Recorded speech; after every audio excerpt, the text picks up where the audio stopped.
Hello, everyone, and welcome back to another episode with Simply Susan. Today, we are going to be finishing up our 1906 princess skirt. When we left off in the first video, I had done some fittings, found some parts that weren't so great and needed a little bit of tweaking.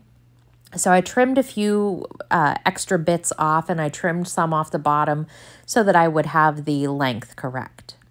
At the end of the last video, we also saw that I had cut bias tape out of the thick canvas, and I got that all sewn together into one big continuous length.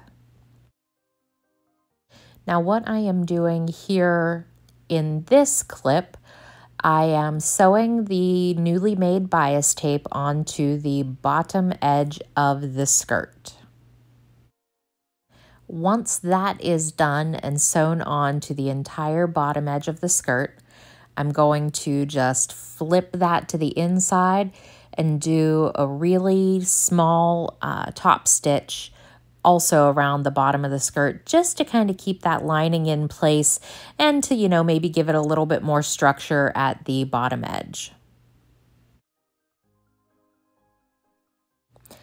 Okay, next part I am doing is cutting some zip ties and inserting them in the French seam channels at the top of the skirt. Then I took that same bias tape that we made and put on the bottom of the skirt. I did cut it down so it was a little bit narrower, but I sewed that around the top edge of the skirt.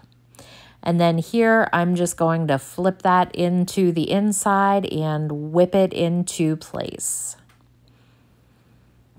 And that will complete the top edge of the skirt.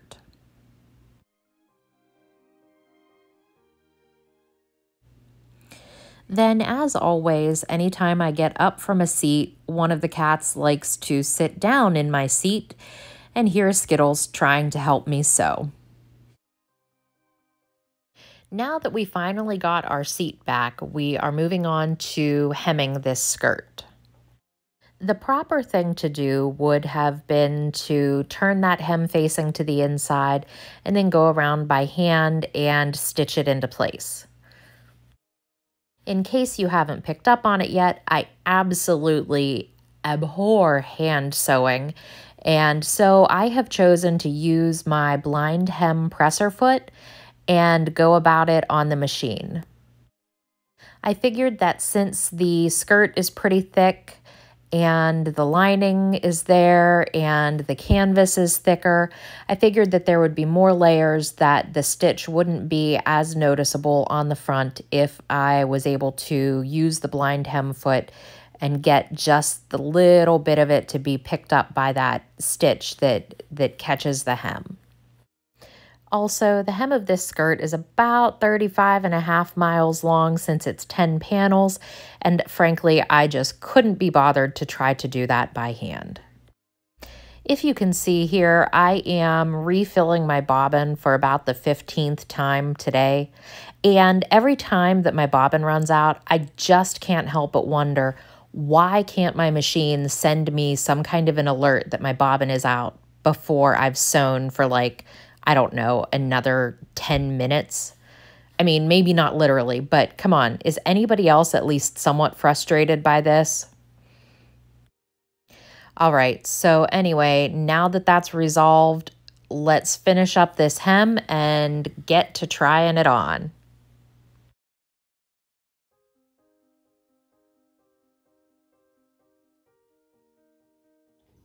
So this was, like I said, the pattern that I used was the truly Victorian TVE 23 1906 10 gore princess skirt.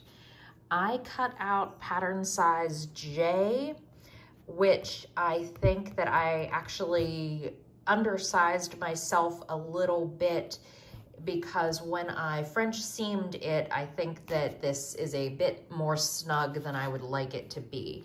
But perhaps whenever I get at least some type of shaping layer underneath, it might remedy that. But basically, this was cut in 10 pieces, 10 gores, as the name indicates. and you can see each panel, you know, as it is like this.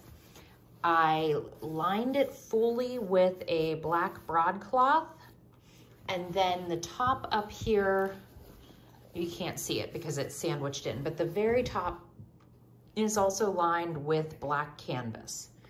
We have a 3.5-inch hem facing in black canvas here as well. So when I did the construction, and you can still see my chalk marks and everything, but I did French seams the whole way down, except for the very back. I did this one, just a traditional seam.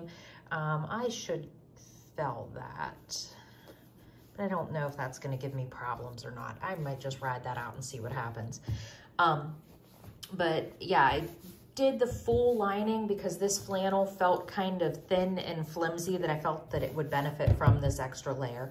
And my goal with using a flannel for this skirt was so that it was something that was warm and cozy and all of that, and I figured that a lining would be even better. So, okay, canvas, 3.5-inch hem facing. I also, as I did on the other skirt, yeah, I think you can get the detail here. I did a top stitch across this hem facing just to kind of give that edge a little bit more stability so that it doesn't roll, and just, you know, another layer of stitching because the goal is to keep so that it has a nice shape at the bottom. Now, let's spin around here. Oh, and also I tried something different. I kind of cheated. Instead of, let's see, yeah, you can see that pretty well.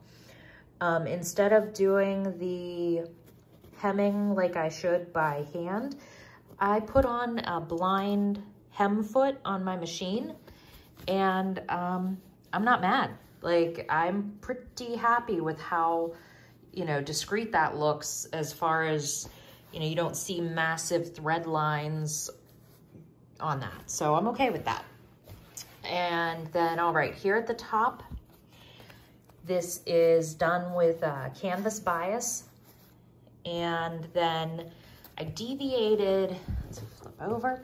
I deviated slightly. Here it wanted you to use hook and eye, and I used the hook and bar, whatever these are, and put those in place. I think they'll just be a little bit more sturdy of a closure than just the small hook and eye.